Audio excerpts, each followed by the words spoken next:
Boeing Co. says it needs more time to finish a software upgrade for its grounded 737 MAX jetliners as company engineers update a stall prevention system linked to 2 fatal crashes in 5 months. The planemaker said last week it would submit final paperwork for the revamp to the Federal Aviation Administration by March 29 to make the system, known as MCAS, less aggressive in pushing down a plane's nose, and to add redundancy so that it's less likely to activate when other systems malfunction. Now Boeing says the update won't be ready until the coming weeks. An issue with integrating the software fix and the plane's existing flight control architecture came to light as Boeing did a final audit of the upgrade, according to a person briefed on the work.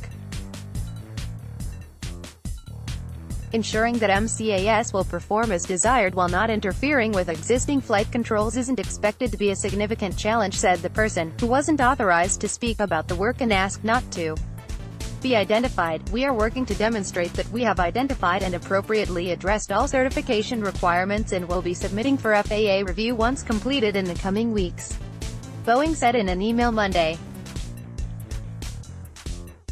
Safety is our first priority, and we will take a thorough and methodical approach to the development and testing of the update to ensure we take the time to get it right. The FAA first announced that the proposed software upgrade wouldn't be ready for weeks, and said the changes would face a rigorous review. That bodes poorly for investors banking on Boeing quickly getting its single-aisle workhorse back in the air. The FAA expects to receive Boeing's final package of its software enhancement over the coming weeks for FAA approval, the agency said. Time is needed for additional work by Boeing as the result of an ongoing review of the 737 MAX flight control system to ensure that Boeing has identified and appropriately addressed all pertinent issues. Rigorous review. The FAA said it would not approve the software for installation until the FAA is satisfied with the submission. Boeing will also have to convince skeptical regulators in Canada, Europe, China and elsewhere of the system's safety. Boeing fell less than 1% to $388.97 after the close of regular trading in New York. The planemaker's stock has fallen 7.3% since the Ethiopian Airlines crash, the worst performance on the 30-member Dow Jones Industrial Average.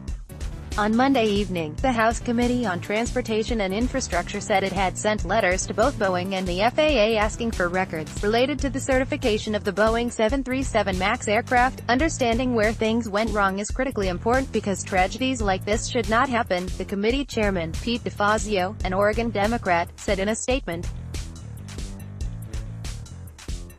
The 737 MAX models were grounded on March 13 after similarities began to emerge between the crash on March 10 in Ethiopia and the one on October 29 off the coast of Indonesia. The disasters killed a combined 346 people.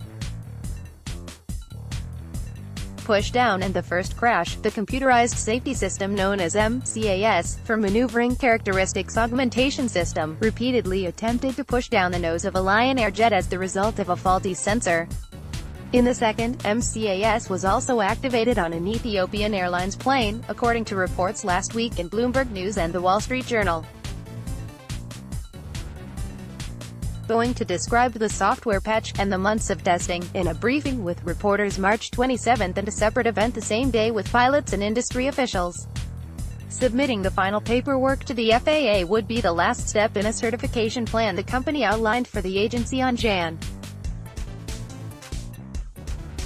21. The manufacturer said it had also conducted thorough audits of all aspects of systems on the 737 MAX with a particular focus on things that have changed from the previous generation of the jets. The study involved poring over hazard analyses, fault trees and other engineering studies of the MAX, and that aside from MCAS, there's nothing else we've found at this point, Boeing said. U.S. planemaker, working with regulators, has already spent months refining the software, using feedback from computer simulations and flight tests, after its initial approach proved more complicated than originally expected. Copyright 2019 Bloomberg LP. This article was written by Julie Johnson and Alan Levin from Bloomberg and was legally licensed through the NewsCred Publisher Network. Please direct all licensing questions to legal@newscred.com.